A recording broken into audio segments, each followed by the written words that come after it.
Dear students and viewers, I am your Pramod sir. आज हम उपस्थित हुए हैं ऑब्जेक्टिव सीरीज के साथ। क्योंकि आपका एग्ज़ाम नज़दीक आ रहा है तो तैयारी अच्छी हो जाए, इसी मकसद से ऑब्जेक्टिव को लेकर उपस्थित हुए हैं। और जिसमें हम रेनबो पार्ट 2 का प्रोज सेक्शन का ऑब्जेक्टिव करेंगे, जिसका पहला चैप्टर है आपका इंडियन सिविलाइजेशन एंड कल्चर। तो बहुत सारे विद्यार्थी इसमें कंफ्यूज होते हैं कि आखिर इस टाइप का जो क्वेश्चन पूछा जाएगा तो उसमें क्या करना होगा, क्या लिखा हुआ रहेगा। तो इस डायरेक्शन में आज हम यहाँ मेंशन कर दिए हैं, रहेगा choose the correct option from the choices given below. जब इस प्रकार का रहेगा तो आप समझ जाएंगे कि क्वेश्चन जो है MCQ का है। तो चलिए हम क्वेश्चन नंबर 1 को देखते हैं।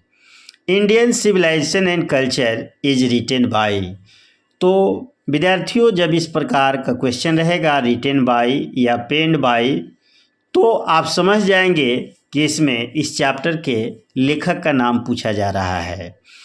तो इंडियन सिविलाइजेशन एंड कल्चर जो है महात्मा गांधी के द्वारा लिखी गई है, इसलिए इस क्वेश्चन का आंसर हमारा option number B Mahatma Gandhi हो जाएगा।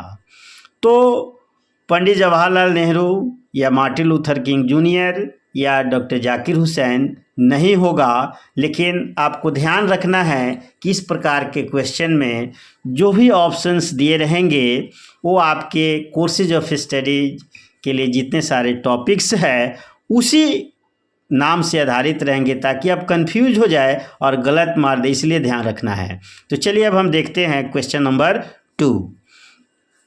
Plane oblique simple living and high thinking is the base of. यानी इस क्वेश्चन में पूछा जा रहा है कि प्लेन या सिंपल लिविंग और हाई थिंकिंग किस चीज़ का बेस है, किस चीज़ का बुनियाद है। तो यहाँ ऑप्शन नंबर ए में ईरानियन सिविलाइजेशन है, बी में इंडियन सिविलाइजेशन, सी में अमेरिकन सिविलाइजेशन और डी में है यूरोपियन सिविलाइजेशन। तो प्यारे बच्चों, इसका option number B Indian civilization होगा, क्योंकि इंडियन सिविलाइजेशन में ही आपको plain living and high thinking का बेस दिया गया है। तो क्वेश्चन बनाते समय आपको अपने सूझबूझ का परिचय देना है, ऐसे पैनिक नहीं होना है। तो चलिए अब हम क्वेश्चन नंबर 3 को देखते हैं। क्वेश्चन नंबर 3 में है पैरोज वेयर रूलर्स ऑफ एंशिएंट। तो एंशिएंट कौन सा, इजिप्ट, रसिया, इंडिया या ग्रीस। तो ये क्वेश्चन का आंसर जो होगा आपका ऑप्शन नंबर ए इजिप्ट, क्योंकि पैरोज जो थे कहाँ के रूलर थे, इजिप्ट के थे। और ये क्वेश्चन जो है वही बच्चे को पकड़ने में आसानी होगी जो chapter Indian civilisation and culture को लाइन बाय लाइन पढ़े होंगे, क्योंकि ये इनसाइड टाइप के से क्वेश्चन दिए गए हैं। तो ऑब्जेक्टिव पकड़ने के लिए आपको उतना, अगर आप रेगुलर बैच में पढ़े होंगे या अपने घर पे स्टडी किए होंगे तो आपको सहूलियत होगी। अदरवाइज इस प्रकार के क्वेश्चन में आप कंफ्यूज होंगे कि कहाँ से पूछ दिया गया है। तो चलिए अब इसको भी अगर आप कंप्लीट कर लेंगे तो दिक्कत नहीं होगी। अब हम देखते हैं question number 4। Dash were rulers of Egypt. तो अभी जो क्वेश्चन नंबर 3 में हम लोग पढ़े थे उसी का ये बदल दिया गया, ठीक है। तो इसलिए क्वेश्चन तो आसान है आपको। तो ऐसे भी क्वेश्चन ट्विस्ट होते हैं, तो इसका ऑप्शन नंबर बी हो जाएगा pharaohs were the rulers of Egypt. तो अगर एक क्वेश्चन के लिए आप कॉन्सेप्ट बना लेते हैं तो क्वेश्चन चाहे जिस प्रकार से ट्विस्ट हो, आपको उसको आंसर देने में किसी प्रकार की डिफ़िकल्टीज नहीं होती है। तो इसी प्रकार आपको अपने तैयारी को एक नई ऊर्जा प्रदान करना है और हमारे चैनल पे बने रहना है, क्योंकि हम प्रत्येक चैप्टर्स का इसी प्रकार से ऑब्जेक्टिव्स लेकर उपस्थित होते रहेंगे। अब हम देखते हैं क्वेश्चन नंबर 5। क्वेश्चन नंबर 5 में है गिबॉन इज एसोसिएटेड विथ, यानी कहने का आशय यह है कि गिबॉन का संबंध किस चीज़ से था, यानी किस देश से उसका लगाव था। तो Gibbon option number A Italy, B Greece, C Germany, D France. तो आप जब टेक्स्ट बुक पढ़े होंगे तो उसमें स्पष्ट मेंशन है gibbon was associated with Italy, तो इसलिए इस क्वेश्चन का आंसर हमारा ऑप्शन नंबर ए इटली हो जाएगा। तो आपको इस प्रकार के क्वेश्चन में घबराना नहीं है। अब वह समय नहीं है कि आप अतीत को याद करें और उसमें वर्तमान को अपना बर्बाद करें। तो चलिए हम अगला क्वेश्चन देखते हैं, question number 6। Civilization is the state of development of dash. Option number A people, B animal, C bird, D non living thing. तो यानी civilization is the state of development of, civilization में किसकी विकास होती है?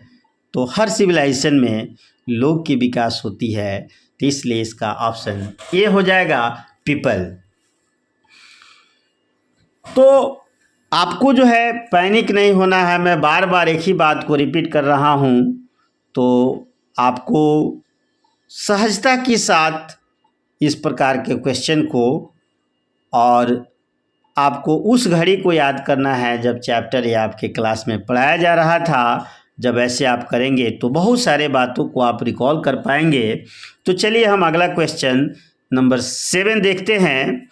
अगला question हमारा है our forefathers did not invent machinery because, यानी हमारे पूर्वज जो थे मशीन का आविष्कार नहीं किए, क्यों नहीं किए?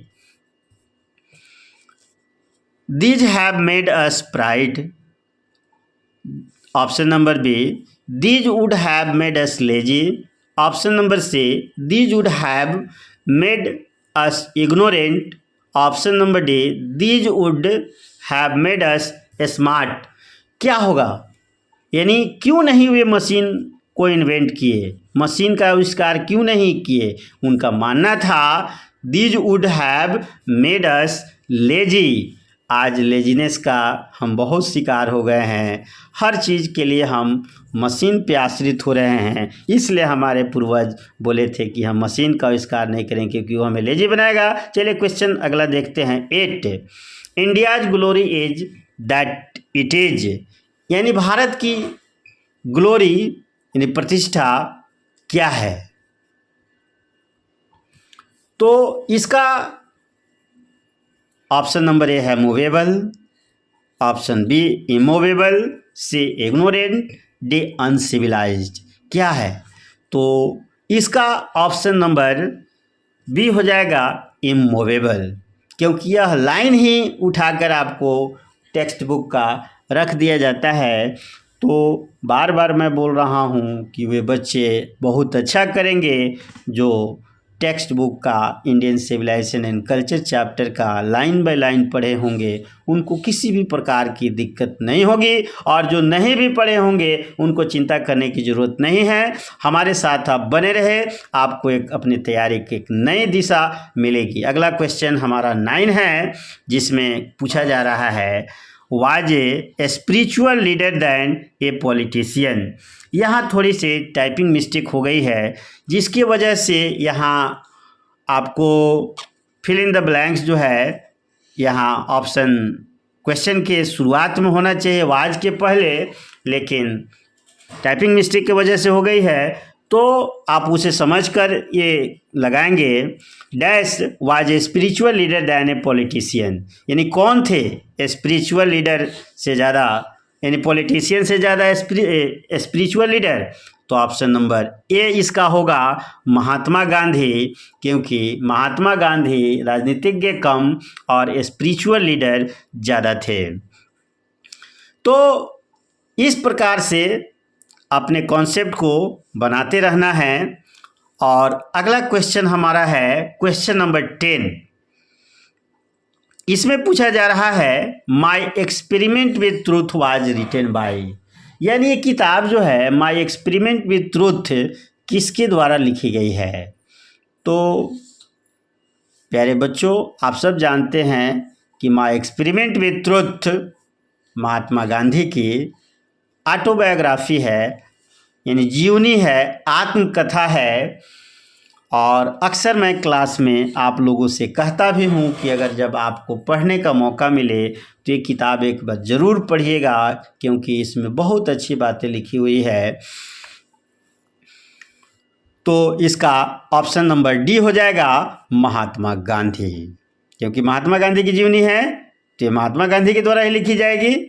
ऑटोबायोग्राफी और बायोग्राफी में आपको अंतर क्लास में बताए हुए हैं, इसलिए मुझे लगता है कि इसमें कोई दिक्कत आपको नहीं होगी। अगला क्वेश्चन हम देखते हैं, क्वेश्चन नंबर 11, जिसमें आपसे पूछा जा रहा है the Europe learn their lesson from the writings of the man of.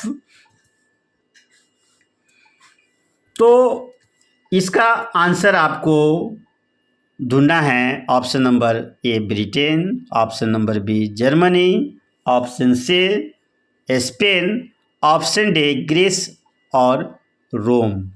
तो इसका आपका आंसर होगा ऑप्शन नंबर डी ग्रीस और रोम। यह सही आंसर होगा, क्योंकि यूरोप के लोग जो है लेसन्स किनके राइटिंग से सीखते थे, ग्रीस और रोम के। तो चलिए हम अब अगला क्वेश्चन जो हमारा है क्वेश्चन नंबर 12, जिसमें आपको याद आ जाएगी the mind is a restless dash the more it gets the more it wants. तो माइंड क्या है? ये ऑप्शन ए कहता है dog, option B bird, option C monkey, option D काऊ।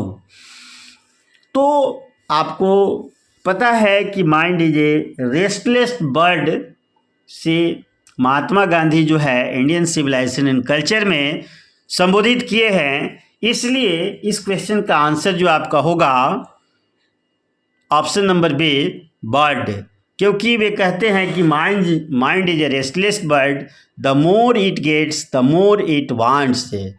यानी ये मस्तिष्क जो हमारा है बेचैन चिड़िया के समान है, इसे जितना मिलता है उतना ही पाने की चाहत रखता है और फिर भी संतुष्ट नहीं होता है। हम अगला क्वेश्चन देखेंगे, क्वेश्चन नंबर 13। इसमें कहा जा रहा है I am no hater of the, यानी गांधी जी कहते हैं कि मैं कौन चीज़ का हेटर नहीं हूँ, किस चीज़ से घृणा नहीं करता हूँ। तो ऑप्शन ए में कहा जा रहा है ईस्ट, ऑप्शन बी में north, option C south, option D west. क्योंकि इंडियन सिविलाइजेशन एंड कल्चर है जिसमें जो है दो कल्चर की तुलना की जा रही है, Indian civilisation and western civilisation.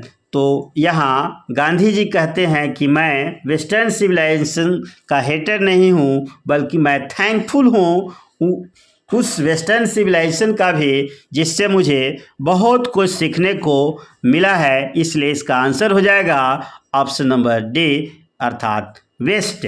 अगला क्वेश्चन हमारा क्वेश्चन नंबर 14 है, जिसमें आपसे पूछा जा रहा है the world famous Attic civilization is in, यानी दुनिया का जो सबसे प्रख्यात जो सिविलाइजेशन है, फेमस सिविलाइजेशन, एटिक सिविलाइजेशन है, वह कहाँ है? ग्रीस, ऑप्शन ए में कहा जा रहा है, ऑप्शन बी में इटली, ऑप्शन सी में स्पेन, ऑप्शन डी में पोर्टुगल।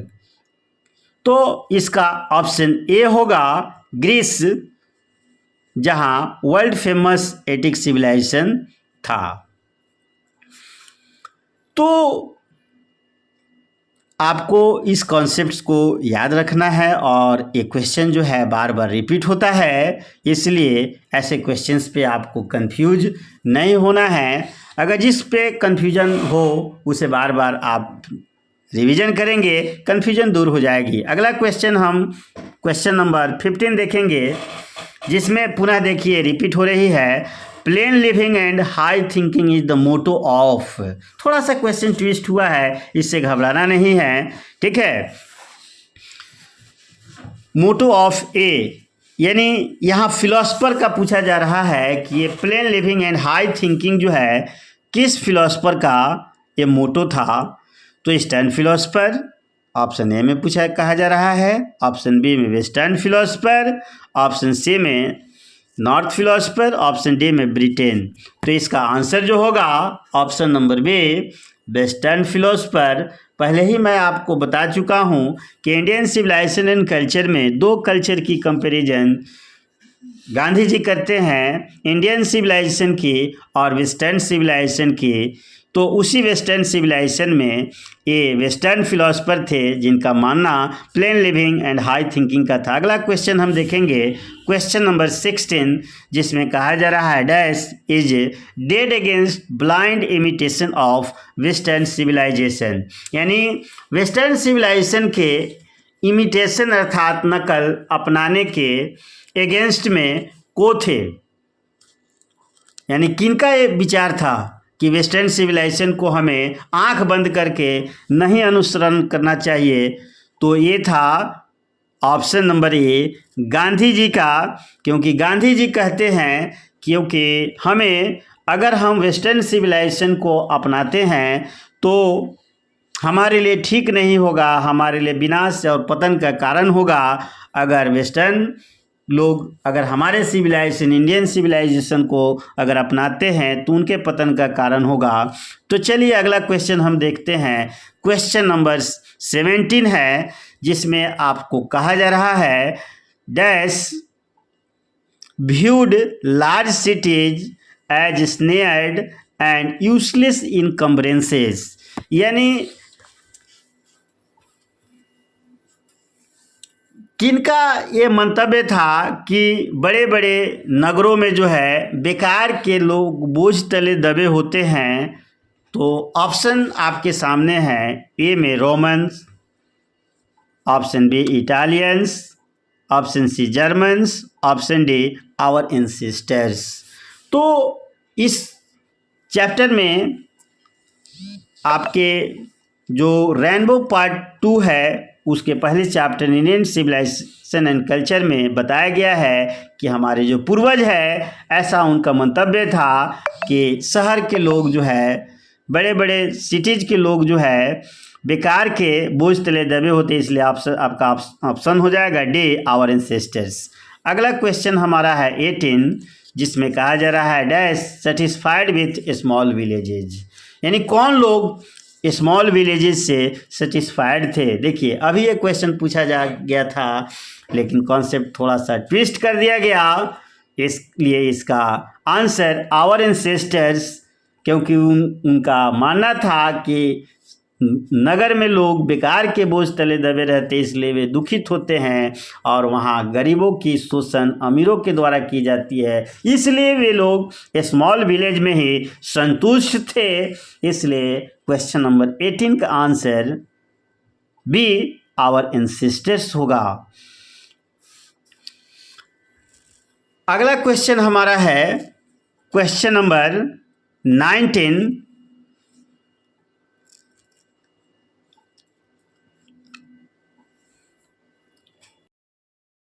क्वेश्चन नंबर 19 जो है, जिसमें आपसे पूछा जा रहा है, the domestication of dash started under the influence of religion.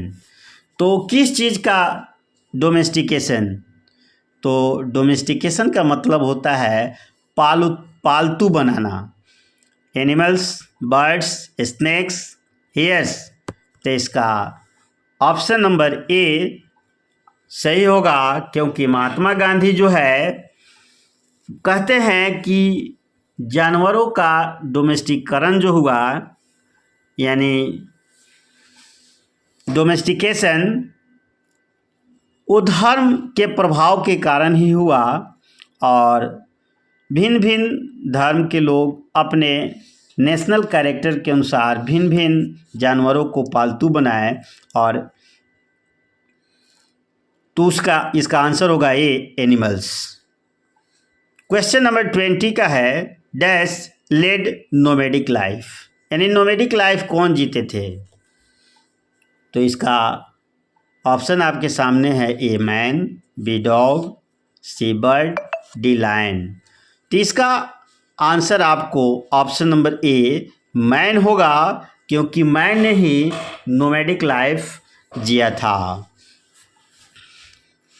तो ऐसे क्वेश्चन से आपको तनिक भी पैनिक नहीं होना है, घबराना नहीं है, क्योंकि जैसे ही आपकी घबराहट होगी आपका कॉन्फिडेंस लेवल लूज हो जाएगा, और अभी आपका कॉन्फिडेंस हाई होना आपके तैयारी के लिए एकदम अति आवश्यक है। तो बिना किसी चीज़ पे ध्यान दिए हुए आप जो है इस ऐसे क्वेश्चंस जिसमें आपको डिफ़िकल्टीज होती है उसको बार बार प्रैक्टिस करें, तो आपकी तैयारी अच्छी होगी। अगला क्वेश्चन हमारा है 21। इसमें पूछा जा रहा है, dash prefers spiritualism to materialism, यानी कौन व्यक्ति जो है मैटेरियलिज्म के बजाय स्पिरिचुअलिज्म को प्रीफर करते हैं, अर्थात पसंद करते हैं।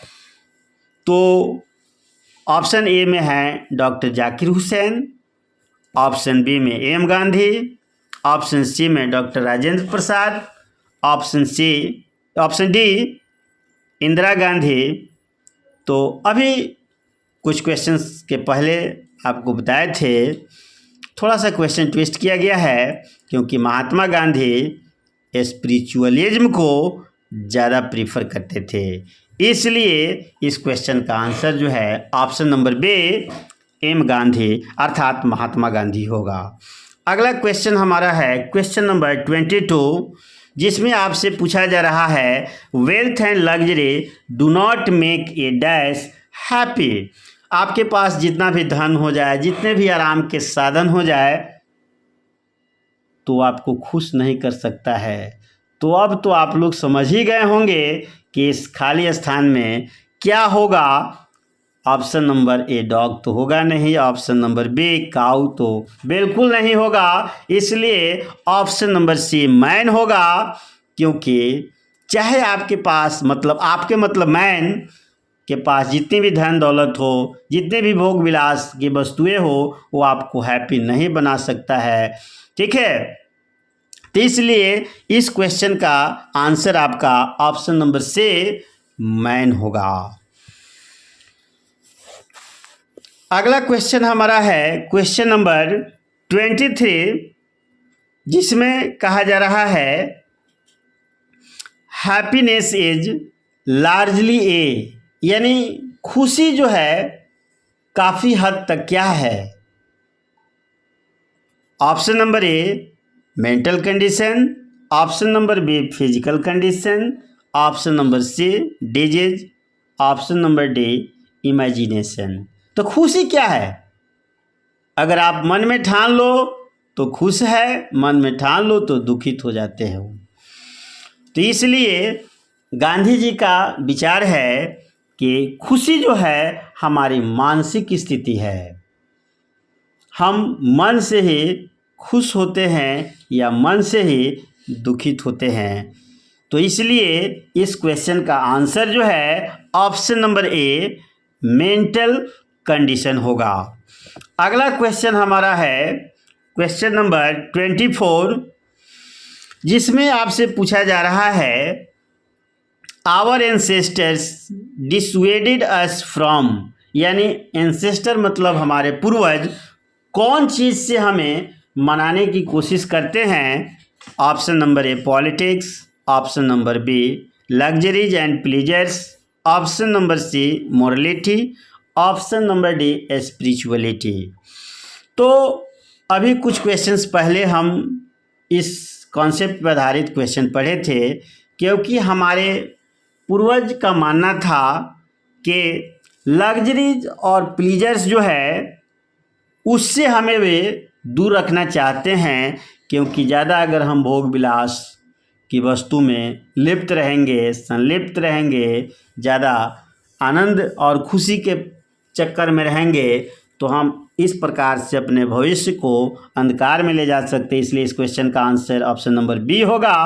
अगला क्वेश्चन हमारा है क्वेश्चन नंबर 25, जिसमें आपसे पूछा जा रहा है modern civilisation is the worship of, यानी आधुनिक सभ्यता में किस चीज़ का वर्शिप किया जाता है, किस चीज़ का पूजा किया जाता है। मटेरियल ऑप्शन नंबर ए में, option number B ethics, option number C brotherhood या ऑप्शन नंबर डी इक्वलिटी। तो प्यारे बच्चों, मॉडर्न सिविलाइजेशन में आप सब जानते हैं कि मटेरियल मतलब भोग विलास की जो भी वस्तु होती है उसी के पीछे लोग भाग रहे हैं और उसी का पूजा कर रहे हैं। और जिसका जीता जागता उदाहरण हम अपने आसपास पड़ोस देखते हैं। तो इसलिए इस क्वेश्चन नंबर 25 का answer option number a material होगा। अगला क्वेश्चन हमारा है क्वेश्चन नंबर 26, जिसमें पूछा जा रहा है इन ancient days the common people enjoyed, यानी प्राचीन समय में साधारण लोग कौन चीज़ से मज़ा लेते थे, आनंद लेते थे। Court rule, slavery, true home rule या फॉरेन रूल। तो गांधी जी बताए हैं ट्रू होम रूल का वे लोग आनंद लेते थे।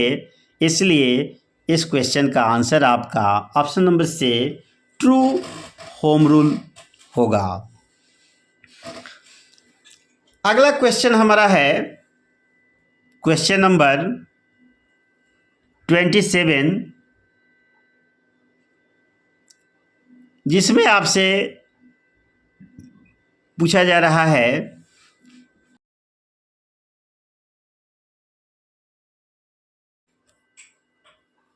क्वेश्चन नंबर 27 में आपसे पूछा जा रहा है the tendency of Indian elevates, sorry यहाँ इस क्वेश्चन में टाइपिंग मिस्टेक हुई है, इसलिए असुविधा के लिए आप लोग क्षमा चाहेंगे। ये क्वेश्चन जो आपका होगा the tendency of Indian civilisation is to elevate dash. Option number A immorality, option number B partiality, option number C moral being, option number D dishonesty. तो इस क्वेश्चन का आंसर होगा option number C moral being, क्योंकि हम भारतीयों के gene में ही नैतिकता बसती है। तो इसलिए इस क्वेश्चन का आंसर होगा option number C moral being. अगला क्वेश्चन हमारा है क्वेश्चन नंबर 28, जिसमें पूछा जा रहा है इंडियन सिविलाइजेशन इज डैश, यानी इंडियन सिविलाइजेशन क्या है। ऑप्शन नंबर ए में कहा जा रहा है गॉडलेस, यानी इसमें भगवान का कोई वजूद नहीं है। ऑप्शन नंबर बी में कहा जा रहा है based on believe in God, यानी इंडियन सिविलाइजेशन जो है भगवान में विश्वास पे ही आधारित है। ऑप्शन नंबर सी कहा जा रहा है बेस्ड ऑन पार्शियलिटी, यानी पक्षपाती पे आधारित है। ऑप्शन नंबर सी कहा जा रहा है बेस्ड ऑन मैटर, यानी भोग विलास की वस्तुओं पे आधारित है। तो नहीं प्यारे बच्चों, इसका आंसर होगा option number be based on believe in God, क्योंकि भारतीय सभ्यता भगवान में विश्वास रखता है। तो प्यारे बच्चों, इसी प्रकार हम आपके प्रत्येक चैप्टर का ऑब्जेक्टिव लेकर आते रहेंगे, तो आप मेरे चैनल पे बने रहे। अगर जो सब्सक्राइब कर लिए हैं उनको नोटिफिकेशन मिलेगी, और जो नहीं किए हैं सब्सक्राइब तो सब्सक्राइब कर लीजिए, ताकि आपको इसका नोटिफिकेशन टाइम से मिलेगा, तो आप टाइम से इसका रिवीजन कर पाएंगे और अपने तैयारी को एक नई गति प्रदान कर पाएंगे। तो चलिए, आपको ये वीडियो देखने के लिए बहुत बहुत धन्यवाद। और सिर्फ देखकर इस कान से सुनकर उस कान से निकाल मत दीजिएगा, इसको बार बार प्रैक्टिस कीजिएगा, जिससे कि आपका कॉन्सेप्ट जो है बहुत अच्छा होगा। और अच्छा होगा तो आप एग्ज़ाम में भी बहुत अच्छा परफॉर्म करके आएंगे, आपका अच्छा मार्क्स आएगा। तो इस प्रकार से आपका भविष्य भी उज्जवल होगा। तो चलिए, इसी शुभकामनाओं के साथ हम पुनः अगले वीडियो में मिलते हैं।